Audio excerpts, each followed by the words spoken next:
pernah ditenggelimin saya dulunya. Allah Akbar.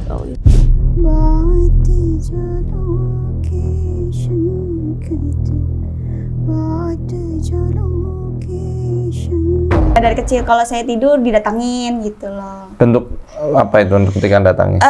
Kalau waktu kecil itu rupanya itu serem, pakaiannya acak-acakan ya, rambutnya terus kayak ininya berdarah. Matanya. Waktu kecil ya, waktu kecil sih. Gitu. Ambil pulpen. Sosoknya laki atau perempuan? Laki-laki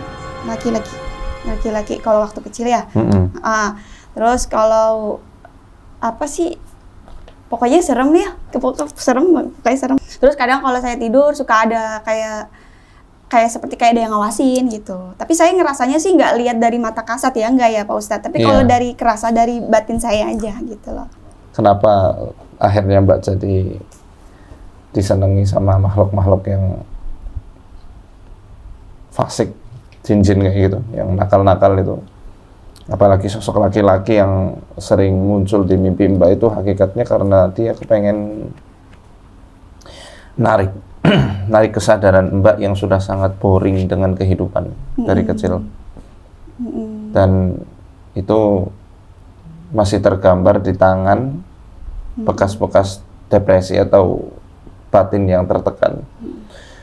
Tertekannya batin itu bisa dari pola pikir seseorang dalam melihat hikmah-hikmah kehidupan, bisa dari bulian orang lain, bisa dari perilaku yang nggak mengenakan dari orang lain.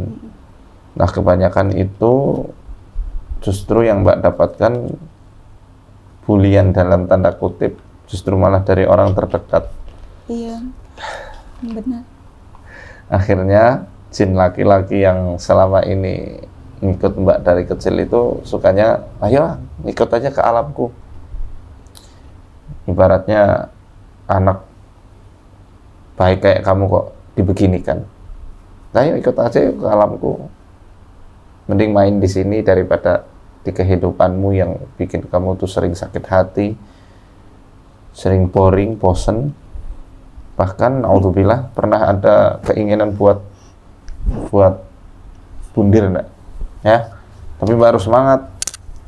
Mbak nggak sendirian dalam menghadapi cobaan kehidupan. Yang lebih berat cobaannya banyak, tapi tentu manusiawi ketika Mbak merasa lelah dengan cobaan-cobaan yang ada. Tapi jangan sampai berhenti di situ. Ketika berhenti, nanti yang hadir sosok-sosok setan yang bukan malah ngasih solusi, malah bikin Mbak makin runyam. Karena di luar dan di dalam rumah banyak mendapat perilaku bulian. Dan terkadang bulian itu malah paling lebih menyakitkan ketika yang membuli adalah orang tua sendiri.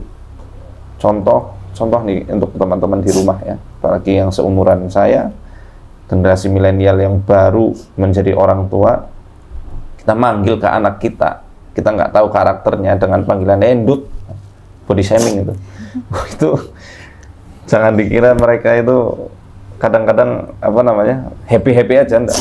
Jangan dikira mereka happy aja atau merasa baik-baik aja. Kadang-kadang dengan kita tahu ada kekurangan fisik anak kita, kemudian kita sampaikan untuk menjadi lakop atau panggilannya, misal giginya gupis, gupis ini gupis, kerempeng sini kerempeng, hitam sini hitam misalnya, mohon maaf ya tanpa menyinggung, itu menjadi bulian orang tua tanpa sadar kepada anak-anak.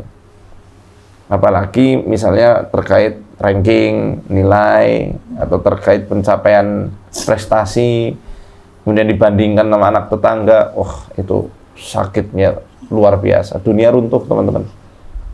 Jangan sampai kita kayak gitu. Moga-moga kita bisa jadi orang tua yang baik bagi anak-anak. Adapun kalau kita pernah mengalaminya, sudah maafkan. Kan dulu orang tua kita nggak tahu dan belum mengerti ilmunya. Kita yang tahu ilmunya, ya harus memaafkan. Toh kebaikan dan rasa sayang mereka jauh lebih besar untuk kita.